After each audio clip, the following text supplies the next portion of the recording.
Praise the Lord. Mark সত্য ও জীবন এই পেজেতে আপনাদের স্বাগত। আজকে একটা গুরুত্বপূর্ণ বিষয় নিয়ে আলোচনা করব, যে বিষয়ে আগে আমরা ভুল করতাম, আমি অন্তত ভুল করতাম, সেটা কারেকশন কি করে করেছি, কিভাবে ঈশ্বরীয় রাজ্যে আমাদের বাড়তি বা বৃদ্ধি কি করে হবে, সেইটা আজকে ক্লিয়ারলি বাইবেলে কি বলা আছে, যেটা আমরা প্রতি মুহূর্তে, আমি অন্তত ভুল করতাম। আগে যখন আমি প্রভুকে জানতাম না, ভুল করতাম। বিষয়টা কি ছিল? বিষয়টা ছিল, যখন আমরা প্রভুকে জানতাম না, আমি অন্তত করতাম কি, ঈশ্বরের সাথে যেন একটা ডিল করতাম। কি করতাম? যে প্রভু বা ঈশ্বর বা আমাদের সৃষ্টিকর্তা, যাকেই আমরা মানি না কেন, তাকে আমি বলতাম যে যদি আমার সন্তান এই জায়গায় পাশ করে, তাহলে আমি তোমাকে এইটা দেবো। অর্থাৎ মানসিক কথাটা আমরা বলতাম। আবার কি বলতাম? যদি আমি যে জিনিসটা চাইছি, সে আমার সন্তানের বৃদ্ধি হোক, সে স্বামীর বৃদ্ধি হোক, বা নিজের উন্নতি হোক, বা নিজের কিছু ইচ্ছা বা আকাঙ্ক্ষা যাই থাকতো, সেটা যেন আমরা ঈশ্বরের সাথে একটা ডিল করতাম। যদি আমার এটা হয় তাহলে এটা করব। আমরা কি করতাম? ভালো কিছু পেলে আমরা বেশ ভালো কিছু উপঢৌকন নিয়ে আমরা ঈশ্বরের কাছে যেতাম ভেট চড়াবার জন্যে। অর্থাৎ যত ভালো জিনিস আমরা প্রাপ্তি হচ্ছে আমাদের জীবনে, তত বেস্ট কোয়ালিটির শাড়ি হোক, আমরা ঈশ্বরকে উপঢৌকন দিতে যেতাম। আর অ্যাকচুয়ালি কিছু জ্ঞানের অভাবেই এই কাজগুলো করতাম, যেগুলো আমরা মানসিক বলে থাকি যে এই কাজটা হয়েছে, সেই জন্যে আমরা এইখানে এই জিনিসটা চড়িয়ে এসেছি। তা সেখানে কি সত্যি বৃদ্ধি হয়? আমার তো হয়নি, তোমাদের হয়েছে কি আমি জানি না। যখনই এই রকম একটা ব্যবসায়িক সম্পর্ক হতো, নিজের মনে কিন্তু আমার একটা জিজ্ঞাসা থাকতো যে ঈশ্বর আমাকে দিচ্ছে, তারপরে আমি ঈশ্বরকে গিয়ে দিচ্ছি, এটা কি ঠিক হচ্ছে? তা তখন বাইবেলে যখন আমি পড়তে শুরু করলাম, আমাকে একটা জায়গায় খুব সুন্দর ক্লিয়ারলি বাইবেল আমাদের বুঝিয়ে দেয়। এই জন্যেই তো আমরা এটাকে জীবন পুস্তক বলি। বাইবেল কোনো ধর্ম পরিবর্তনের গ্রন্থ নয়, এটা হচ্ছে জীবনের চলার পথে তোমাদের ঠিক কিভাবে চললে তোমাদের জীবনে শান্তি আসবে, সেইটা ঈশ্বরীয় বাক্য তো ঈশ্বর আমাদের শিখিয়েছেন তার একমাত্র পুত্রের জীবনের মারফত। প্রসঙ্গে আসি, সেটা হচ্ছে যোহন যেটা আছে নতুন নিয়মের 6-এর একটা অংশ আছে। সেখানে আছে একটা জায়গায় 5,000 মানুষ এক জায়গায় এসেছিল যিশুর কাছে। এবার যিশু ইচ্ছা করেছিল যে তাদের কিছু খাওয়াবে, তাদের কিছু খাবে। 5,000 লোক, মানে শুধু 5,000 মানুষের কথা বলা আছে। নিশ্চয়ই তাদের সাথে তাদের স্ত্রীরা ছিল, তাদের সন্তানরা ছিল, সংখ্যায় প্রায় 15,000। তা সেক্ষেত্রে তখন তিনি খোঁজ করেছিলেন যে এইরকম জায়গায়, উনি তো অর্থ নিয়ে ঘুরতেন না, বিরাট, উনি রাজা, কিন্তু উনি এত অর্থ নিয়ে ওনারা ঘুরতেন না যে 5,000 কেন, 10,000 কেন, 5টা-10টা লোককে খাওয়াবার মতো তাদের সঙ্গতি থাকবে। তা উনি তখন খোঁজ করে দেখেছিলেন, তার শিষ্যরা এসে বলেছিল একটা বাচ্চা ছেলের কাছে আছে।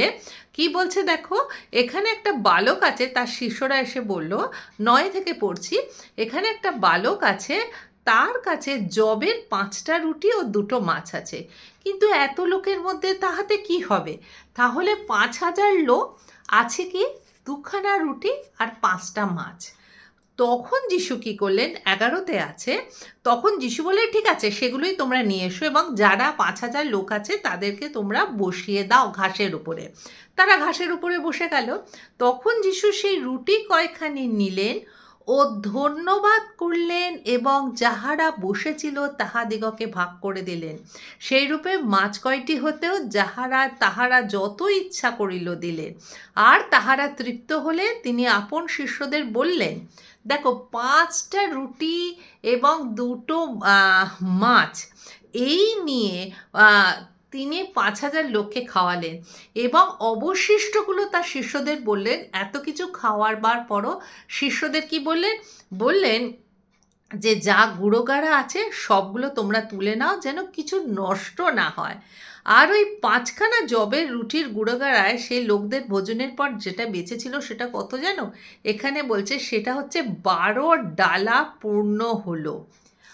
আচ্ছা, এইখানে দেখো, যখন 5টা রুটি আর 2টো মাছ খেয়ে যিশুর হাতে দেওয়া হলো, উনি কি তখন প্রচণ্ড জোরে মন্ত্রতন্ত্র উচ্চারণ করে বা ঈশ্বরের কাছে কেঁদে, তার পিতার কাছে কেঁদে বিরাট একটা কিছু করে তিনি ওটাকে কি মাল্টিপ্লাই করলেন? না, তিনি কি করলেন? ঈশ্বরকে ধন্যবাদ দিলেন। ঠিক এই জায়গায়, এটা তো একটা গল্প, এটা যেন আমাদের চোখের সামনে একটা মনে হচ্ছে কোনো একটা নাটকের অংশ, কিন্তু অ্যাকচুয়ালি জীবন পুস্তকের মারফত আমাদের ঈশ্বর কী শিখিয়েছেন? ঈশ্বর শিখিয়েছেন যখন তোমাদের কাছে কিছু থাকবে না, সেই সময় তোমরা যদি ঈশ্বরকে ধন্যবাদ দাও, যেইটুকু আছে সেটা ঈশ্বর মাল্টিপ্লাই করবে।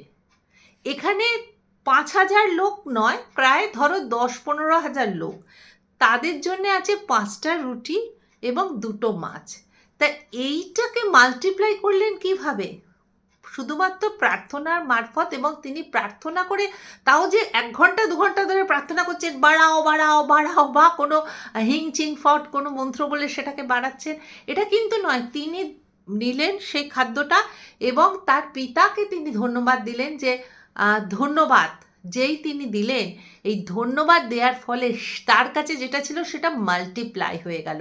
অর্থাৎ এখানে উনি আমাদের শেখাচ্ছেন, যে মুহূর্তে তোমাদের কাছে কিছু থাকবে না, তখনও যদি তোমরা ঈশ্বরকে ধন্যবাদ দাও, তোমার প্রাপ্তি যেটা হবে সেটা মাল্টিপ্লাই হয়ে তোমার কাছে আসবে। অর্থাৎ আমরা যেটা, আমি এতক্ষণ যেটা বলছিলাম, যেটা আমরা মানসিক করতাম, অর্থাৎ গিয়ে তুমি আমায় দাও তখন আমি গিয়ে তোমায় দেবো, এই যে একটা ব্যবসায়িক আমরা ঈশ্বরের সাথে সম্পর্ক স্থাপন করি। যখন কিছু হয়েছে, আমার অমুক চাকরি পেয়েছে, আমার অমুক স্কুল পরীক্ষায় পাশ করেছে, আমার জীবনে অমুক হয়েছে, তখন আমরা ছুটি ঈশ্বরকে ভেট দিতে। যখন আমরা পাই না, তখন কি আমরা সেটা করি? যখন সেটা করতে পারবো, তখনই আমাদের জীবনের বাড়াউতি বা বৃদ্ধি হবে। এটাই আমাদের জীবন পুস্তক শিখিয়ে থাকে। যখন তোমাদের হাতে কিছু নেই, তখন তোমরা যদি ঈশ্বরকে ধন্যবাদ দাও, যখন তোমাদের সন্তানেরা পড়াশোনায় হোঁচট খাটছে, তখন যদি তুমি বিশ্বাসের সহকারে ঈশ্বরকে ধন্যবাদ দাও, যায় ঈশ্বর, আমি জানি যে আমার সন্তানের মাথার উপর তোমার হাত আছে, ওরা ঠিক এই বৈতরণী পার করে যাবে। যখন তোমরা চাকরি সংক্রান্ত, হাজব্যান্ডের চাকরি সংক্রান্ত বা নিজেদের চাকরি সংক্রান্ত ব্যাপারে খুব কনফিউজড, তখন তোমরা যদি ঈশ্বরকে ধন্যবাদ দাও, যে ঈশ্বর, তুমি আমাকে পৃথিবীতে পাঠিয়েছো, আমার খাবারের ব্যবস্থা তুমিই করে পাঠিয়েছো, তুমিই আমাকে হেল্প করবে, সাহায্য করবে আমাদের এগিয়ে যাওয়ার জন্যে, আমরা ঠিক পারবো, তখন ঈশ্বর সন্তুষ্ট হয়। ঈশ্বর দেখেন তোমার বিশ্বাসের জোরটা কোথায়। যখন তোমার ব্লাড রিপোর্ট, যখন তোমার কোনো রিপোর্ট করতে গেছে কোনো ল্যাবে, তখন যদি তুমি ধন্যবাদ দাও যে ঈশ্বর, আমার কিচ্ছু হয়নি, তোমার দেয়া শরীর, তোমার দেয়া জীবন, এখানে কোনো কিছু আমার একটা কাছতেই পারে না, আমি অগ্রিম তোমায় ধন্যবাদ দিই, তুমি সমস্ত কিছু থেকে আমায় রক্ষা করতে পারবে, করার ক্ষমতা রাখো, আমি তার জন্য তোমাকে ধন্যবাদ দিই প্রভু। তখন ঈশ্বর তোমার কথায় সাড়া দেবে, তোমার বাড়াউতি হবে।